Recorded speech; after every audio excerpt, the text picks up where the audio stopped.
Bom dia, pessoal. Hoje vamos tratar do capítulo 19. Só esqueci de trocar ali o capítulo, enfim. Infecções sexualmente transmissíveis, né? Vamos falar um pouquinho sobre o assunto, né? Como surgiu. E vamos destinar em cada agente etiológico, que é o agente que causa a doença, essas infecções causadas por vírus, bactérias, protozoários, fungos e a famosa pediculose pubiana, né? Que são os piolhos que dá nas regiões genitais. Então, falando um pouquinho dessas doenças, né? Elas surgiram, mas basicamente ninguém sabe quando que surgiu. A primeira infecção, ela foi considerada a primeira infecção venérea, né? Na Europa, no século XVI, mais ou menos 1500.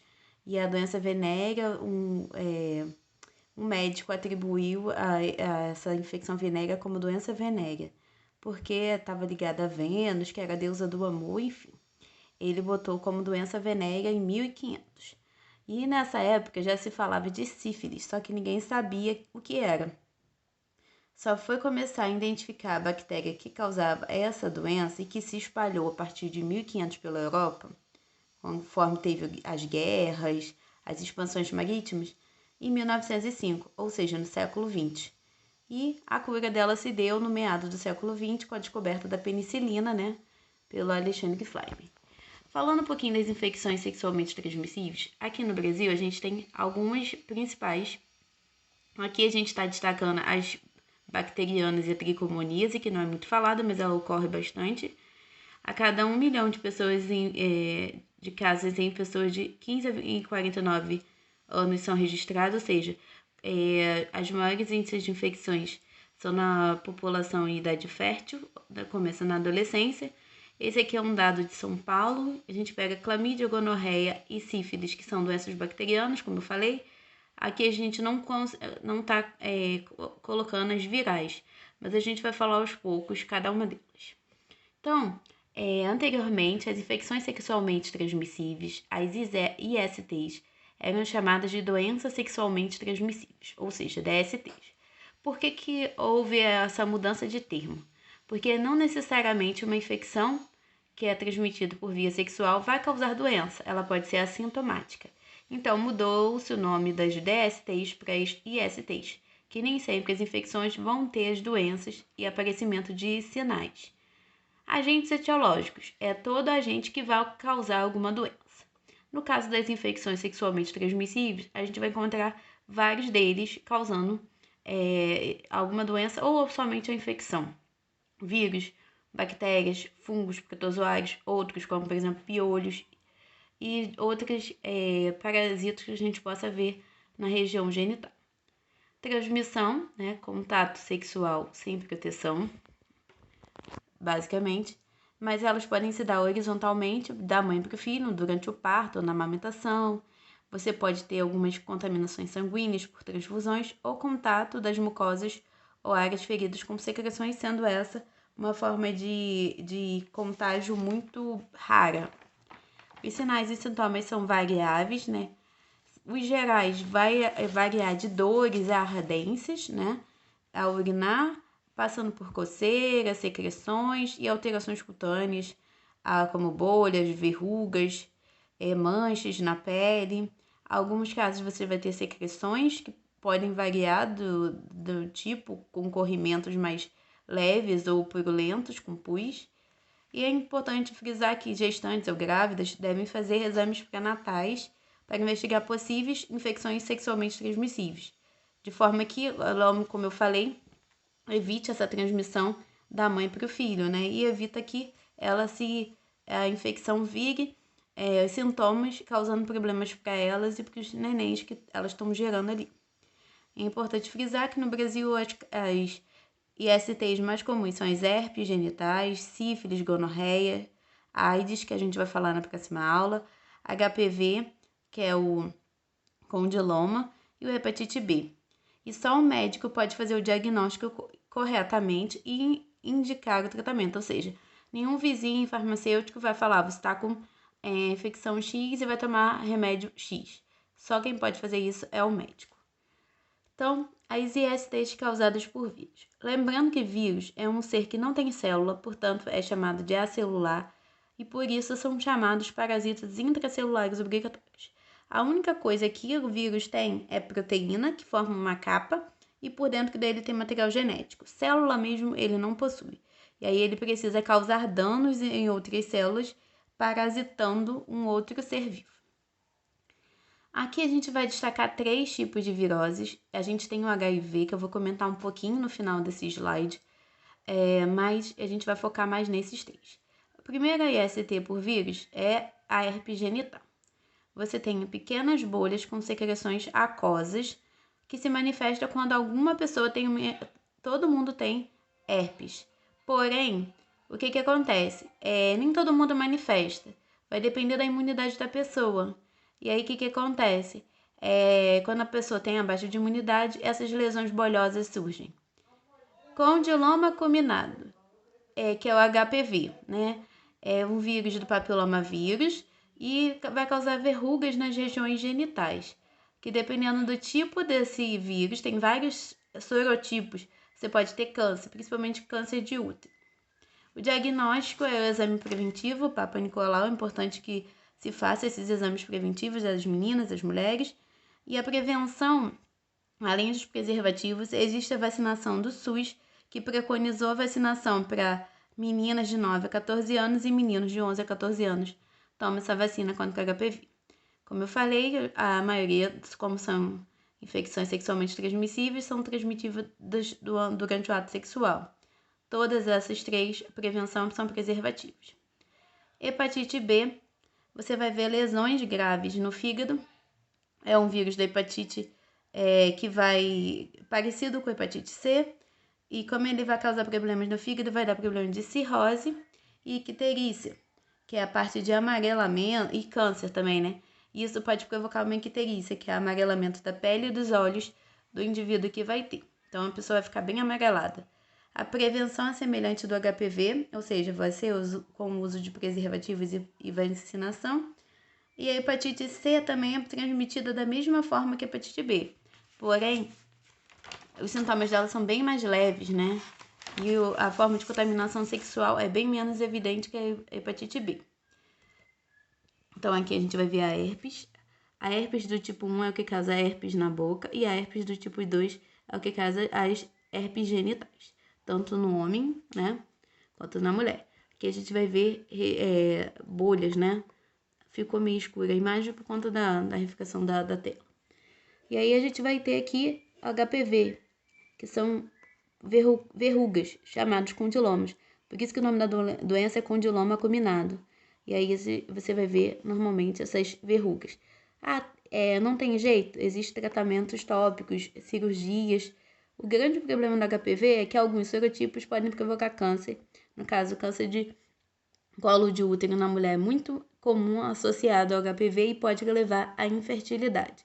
Então, essa verruga aqui seria de menos, mesmo que seja feio, mas é o de menos.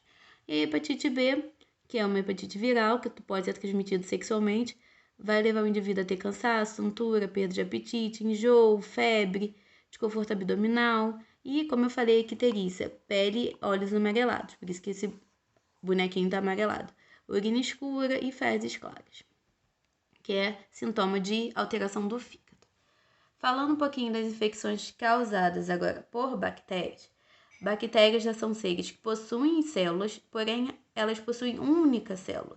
Então elas são unicelulares e procariontes, ou seja, elas não têm membrana nuclear. O material genético é tudo bagunçado dentro dela. A gente vai ter 3 principais, que é a gonorreia ou blenorreia, e aí ela é causada pela bactéria, que é o agente etiológico que vai causar a doença, né? Neisseria gonorrhoeae, não precisa decorar, só que é por uma bactéria. Ela causa lesões em regiões do aparelho genital e urinário, principalmente inflamação da uretra e útero. Os sintomas são dores e ardência ao urinar e pode ter a secreção purulenta, amarela, esverdeada, vai depender, que vai sair pela uretra ou pelo canal vaginal. A mulher normalmente não tem sintomas, quem tem mais sintomas são os homens. E a transmissão, além do contato sexual sem proteção, você tem a transmissão da mãe para o bebê. Prevenção, como eu falei, todas elas preservativos e todas essas 3 doenças bacterianas, como é bactéria, têm antibióticos específicos para cada uma delas. Sífilis, Treponema pallidum, é uma bactéria que tem formato de espiral e ela tem transmissão, contato sexual também da mãe para o filho, que é chamada horizontal congênita, sendo grande causa de aborto em crianças e mortes de crianças, de fetos, e causam várias desordens físicas e mentais na criança, caso elas nasçam e tenham contato com a bactéria. Você tem 3 fases. Primeira fase, cancro dura, que é a fase de ferimentos, lesões genitais. A segunda, que são a infecção secundária, feridas na pele, dores na garganta, já começa a espalhar. E a terciária, que já são lesões mais severas, cutâneas, lesões ósseas, cardiovasculares e até mesmo neurológicas. Deixa eu ver, que pode até também levar à morte. Prevenção, preservativo e, como eu falei, por ser bactéria, tem tratamento com antibiótico, normalmente o bezetacil, que é a penicilina. Clamidiose, causada pela Chlamydia trachomatis, causa uma uretrite, que é a infecção na uretra, levando a dor e ardência, no caso, na hora de urinar. O tracoma é uma outra lesão, já é uma infecção ocular, e o linfogranulomatose venérea é outro sintoma, que vai se manifestar como inflamações e inchaço nos linfonodos que ficam na região genital, então as ínguas, né, que a gente fala. Na mulher pode atingir o útero, tubas uterinas e toda a parte reprodutiva, e a infecção uterina vai dar uma dor muito forte, crônica, na região e pode causar infertilidade e a questão das gravidez ectópicas, que são fora do útero. Os sintomas normalmente são raros e por isso que as infecções são normalmente assintomáticas. A profilaxia, também como eu falei, todas elas preservativo. Então, vendo um pouquinho aqui, a gente tem a gonorreia, que ela tem formato de bolinhas, porque isso aqui é diplococos. O corrimento purulento, como eu falei, é muito pus. Pode causar problemas nos ossos, como artrite séptica, mas não é muito comum. E se tiver contato por via na hora do parto, como eu falei, que pode passar da mãe para o filho, o neném nasce com esse problema ocular aqui, como se fosse uma inflamação toda a órbita, né? Todo o olho. E a sífilis tem as 3 fases. Primeira fase, feridas, normalmente localizadas nas regiões genitais, que se espalham e viram erupções cutâneas, como se pipocasse vários brotoejos no corpo, né? Várias bolinhas no corpo. E a terciária já são problemas degenerativos que atingem órgãos, inclusive cardiovascular, né, que é cardíaco, coração, e sistema nervoso também, né? Por isso que causa alterações neurológicas. Falando um pouquinho da clamídia, das mulheres infectadas, 75%, como eu falei, são assintomáticas, 75%. E aí, o que acontece? Dos 50%, os homens não apresentam sintomas. Então, a clamídia, né, a gente tem todas essas causas.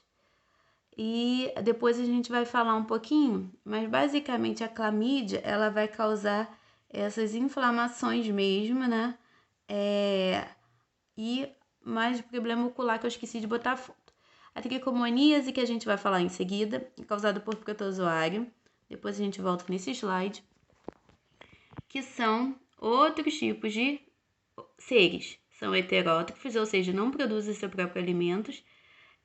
Unicelulares, só tem uma única célula, mas eucariontes. Eles possuem membrana nuclear envolvendo material genético. Então, as células deles são mais arrumadinhas.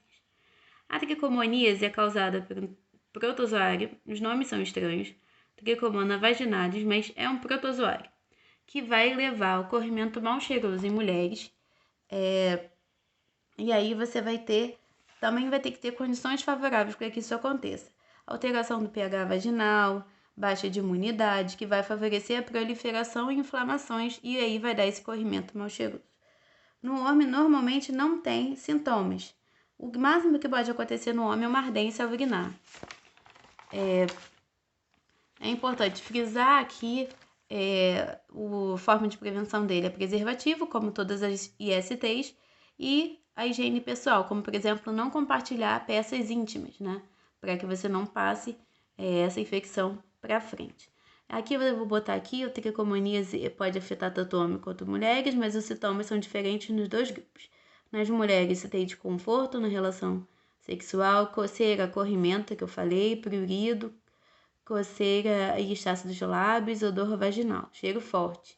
Já no homem, como eu falei, é mais uma ardência após a micção, ou seja, ao urinar. Coceira da uretra, corrimento bem leve. Então, os sintomas são piores nas mulheres. Então, aqui, ó, o parasita, parece uma folha com pelinhos, né, que na verdade são os flagelos. O aspecto da cavidade vaginal fica bem inflamada e a secreção espumosa que sai da parte do canal vaginal. A gente vai falar agora a IST causada por fungos. E fungos são quem? São a galera que pode ser uni ou pluricelulares, heterótrofos e eucariotes. Então, basicamente, eles vão evoluindo, né? Tem várias células, não produzem seu próprio alimento e possui material genético arrumado, por isso é chamado de eucariotes. Candidíase é causada pelo fungo do gênero Cândida, principalmente Cândida albicans. Quem já ouviu falar em sapinho é causado por esse fungo, que é aquelas lesões brancas na boca. Os sintomas são um pouquinho diferentes em homens e mulheres. Nas mulheres você vai ver uma secreção esbranquiçada com coceira e ardência. Já nos homens você vê mais uma vermelhidão e coceira na área genital. O sapinho que a gente fala é a infecção que acontece quando as pessoas beijam e pegam essas lesões. Profilaxia, como eu falei, é parecida com a tricomoníase, envolve uso de preservativos e higiene pessoal. Também não se deve compartilhar peças íntimas. Então, aqui, placas brancas no interior da vagina e bolhas agrupadas nos pênis pode ser que ocorra no caso da questão desse fungo, da candidíase.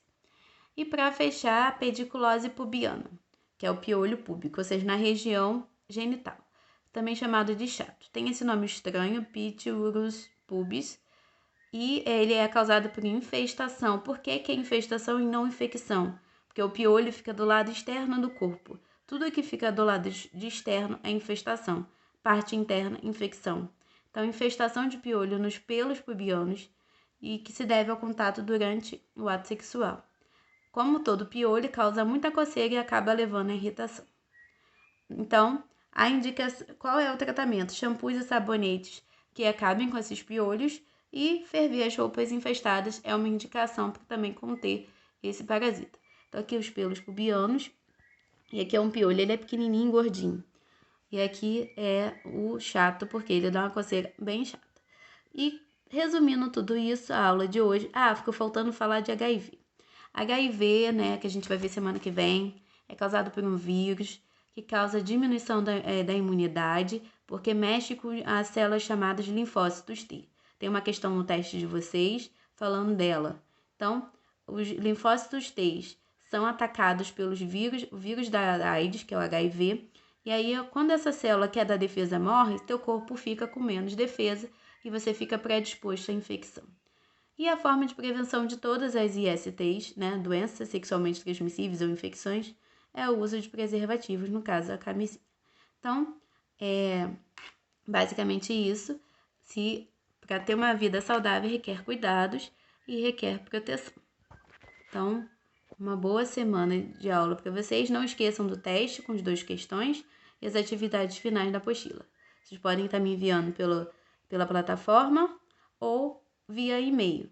Então, não deixem de fazer, que está contando, a pontuação está sendo validada.